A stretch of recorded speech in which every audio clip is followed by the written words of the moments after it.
A gente abre espaço agora para falar sobre o agronegócio e principalmente para os produtores aqui do nosso interior de São Paulo.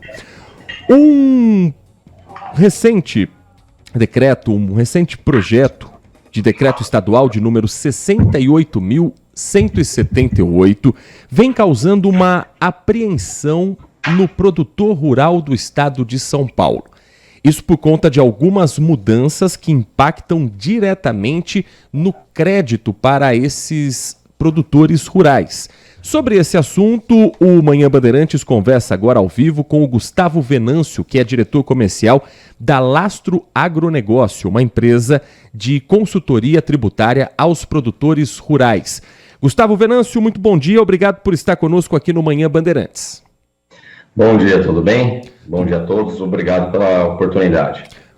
É um prazer ouvi-lo aqui com a gente. Eu gostaria que você explicasse primeiramente que mudanças são essas que o decreto estadual aqui de São Paulo vai impactar sobre o crédito e como os produtores estão lidando com prazos, que inclusive já tiveram algumas alterações sobre o uso de créditos anteriores, Gustavo. É isso mesmo. O que acontece, né? É importante a gente frisar aqui que a gente está falando do crédito de ICMS, porque às vezes a gente fala crédito, a pessoa fala, nossa, crédito financeiro e tal. Quando a gente está falando de crédito ICMS, a gente está falando do crédito do imposto ICMS mesmo, né? O ICMS ele tem uma característica de não cumulatividade, que a gente chama. Então, existe, no caso do rural, ele existe a possibilidade de resgatar o imposto ICMS que ele pagou nos insumos dele. Então, só para vocês terem uma ideia aí, hoje em dia, R$ 1,06 do óleo diesel é ICMS e o produtor ele consegue resgatar isso, ele consegue recuperar isso. E o que aconteceu? Em dezembro do ano passado, saiu esse decreto, que é o 68178, alterando essas regras de resgate deste imposto. Então, na verdade, é isso que ficou aí bem temeroso para os produtores rurais. Ele veio alterando a regra disso, né? Antigamente, atualmente até, né, o produtor ele tem um sistema específico para resgatar esses créditos, esse imposto, que a gente chama de E-Crédito Rural, que é um sistema da Secretaria da Fazenda mesmo, criado pelo Estado de São Paulo, inclusive inovou quando fez isso, né? E agora, o objetivo desse decreto é descontinuar esse sistema, acabar com esse sistema e migrar todos os produtores rurais para o que a gente chama do ECREDAC, que é o mesmo sistema de empresas, de multinacionais e tudo mais. Então, é essa mudança que está rolando aí com esse decreto. Tiago Prudente, nosso convidado Gustavo Venâncio, diretor comercial da Lastro Agronegócio, falando ao ouvinte do Manhã Bandeirantes. Bom dia, Gustavo, muito obrigado pela participação aqui no Manhã Bandeirantes. Essa migração, o que significa essa migração para o ECREDAC, né? O que dificulta para esses produtores de monocultura, principalmente produtores menores? Queria que você explicasse para a gente, né?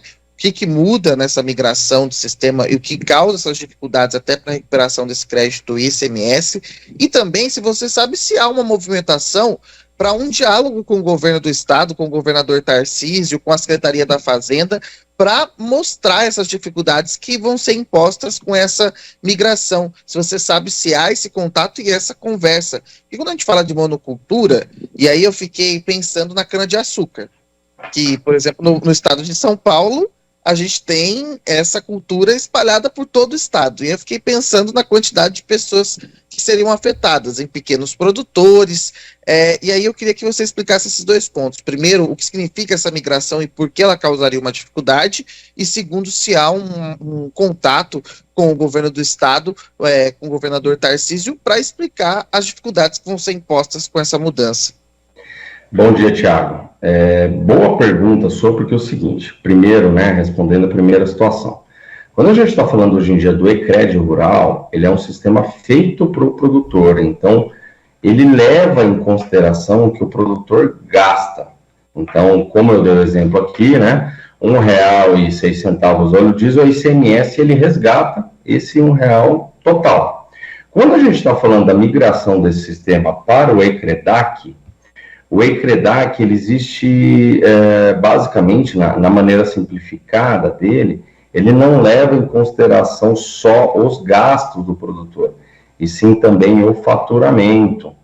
E, além disso, a questão do ECREDAC, ela é muito ligada à escrita fiscal digital, o famoso SPED. O SPED, ele já é um negócio antigo para as empresas, né? As empresas, a grande maioria das empresas são obrigadas a enviar o SPED mensal.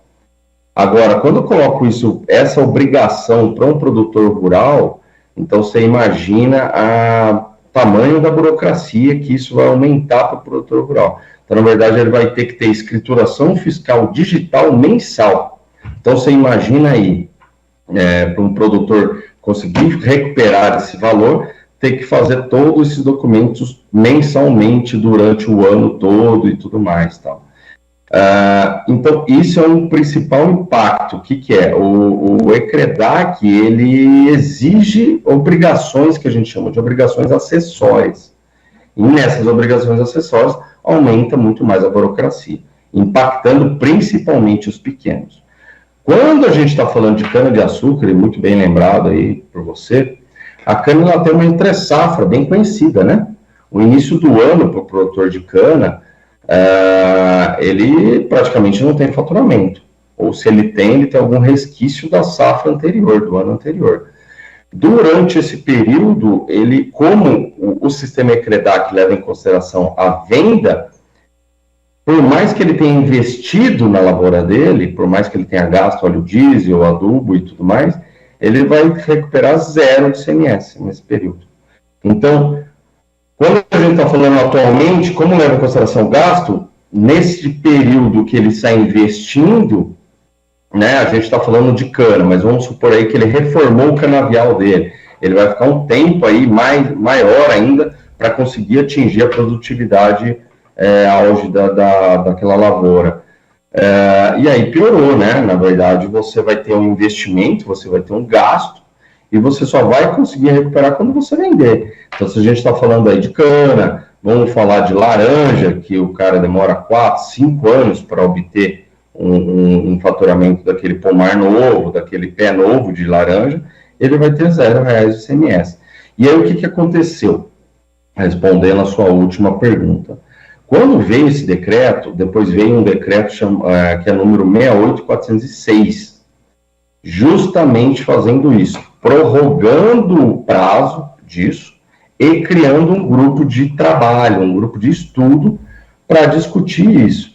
Então, o governo ele se sensibilizou inicialmente em relação a essas demandas do setor, e aí está sendo discutido, né, entre alguns entes da sociedade civil, né, no caso a Lastra, uma empresa, ela está presente nesse grupo, e algumas entidades, né, como o FAESP, o CESP, que representam as cooperativas, os produtores, para realmente discutir, debater, né, com a Secretaria da Fazenda e a Secretaria da Agricultura, uma melhor forma para a gente dar uma saída nisso, para a gente não prejudicar o produtor rural. Bem lembrado, o Estado de São Paulo, em relação à cana, tudo que a gente fala de aumento de burocracia afeta muito, principalmente o pequeno produtor, né? Quando a gente está falando de cana, o Estado de São Paulo é o maior produtor do Brasil. Então, se você estiver falando de alguma coisa que vai inteiramente afetá-los, é importante com que a gente veja essas mudanças com carinho, né? Devido a debate, estudo sobre o tema. Conversamos aqui no Manhã Bandeirantes com o Gustavo Venâncio, diretor da Lastro Agronegócio, empresa de consultoria tributária a produtores rurais. Gustavo, muito obrigado pela sua atenção com o nosso ouvinte.